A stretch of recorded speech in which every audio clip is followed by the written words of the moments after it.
who would read stories to kids in the library dressed in drag. And now reactionary politicians are equating that with grooming children.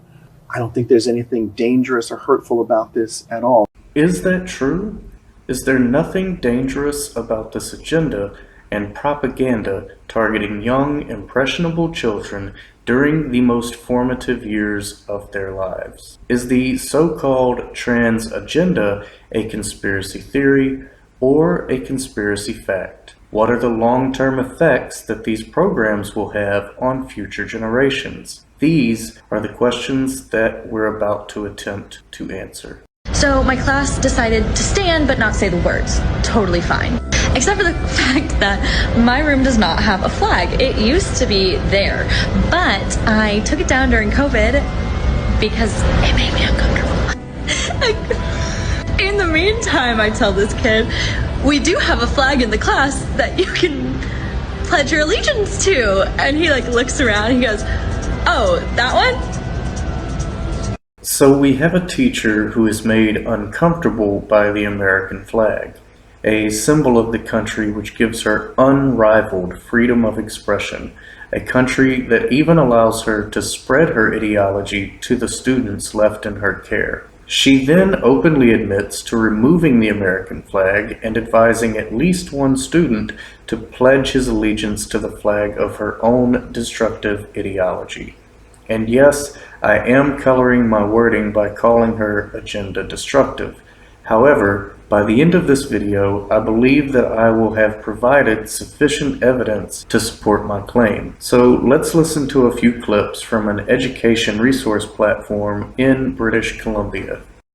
As well as the book Red, which is one of my favorite books. Michael Hall has written a kid's picture book about a crayon who comes dressed in a label, which is red, but he's really blue. When I read it to a group of grade 2-3s, one of the kids at the end put up his hand and said, I think this book is about transgender. I think the crayon's a transgender character. And then another kid says, maybe the author's transgender. I'm like, maybe. It was just a neat conversation that I wouldn't have had 5 years ago. Correct. 5 years ago, you should not have been talking to young children about a mental condition relating to gender and sexuality. That is still true today. However, an increasing number of schools around the world have embraced this ideology and replaced education with indoctrination. And so that becomes normalized in the everyday stories that are told in classrooms, both by teachers and by children, and that this just becomes the norm. Don't be afraid to start with the younger grades. They are definitely ready to learn about there aren't just two boxes, boy and girl. So they are admitting in their promotional video that the SOGI curriculum targets young children and bombards them with ideological indoctrination by merging discussions about gender and sexuality into every subject taught. They want to normalize this behavior and therefore repeat it as often as possible. Though let's hear from one more person before we shift gears. One big thing that I've tried to take on this year is to teach a queer novel to my grade 9 class and to not preface it as such. So you're deceiving the students in order to garner their interest as another lure into acceptance of a particular ideology. When I was doing it with my students this year, I was just so surprised to see how unfazed they were by it, how this was just, to them, something normal, something that was part of their life quite naturally. Of course, completely natural. It's not like you inundate a student's perceptions of reality with your ideology from the time they're old enough to talk, and then continue to focus on that aspect of their supposed education for the entirety of their years spent in school.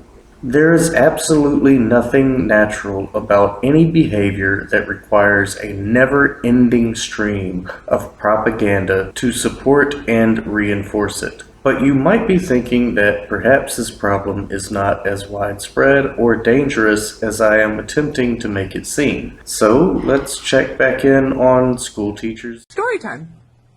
This has been my first year in preschool with a class of my own, teaching alongside another queer neurodivergent educator, and we have been rocking our Choose class. We've been talking about gender and skin color and consent and empathy and our bodies and autonomy. It's been fabulous. Think about what she just said. She is talking to preschoolers about gender, consent, and their bodies. So today at the lunch table, when the topic of gender and genitals came up, one of our students plainly looked up and said, "Well, I'm a girl today." So you were casually discussing genitals with a table full of preschoolers at lunchtime, and you have already managed to mislead and confuse at least one child. But just because a certain cast of so-called educators have been able to garner this level of access to children doesn't mean that we should vilify an entire community, does it? And that would be a fair enough question. So let's ask the community at large how they feel about this. We have a message for you. You think we're sinful? You fight against our rights. You say we all lead lives you can't respect. But you're just frightened. You think that we'll corrupt your kids if our agenda goes unchecked. Funny, just this once, you're correct.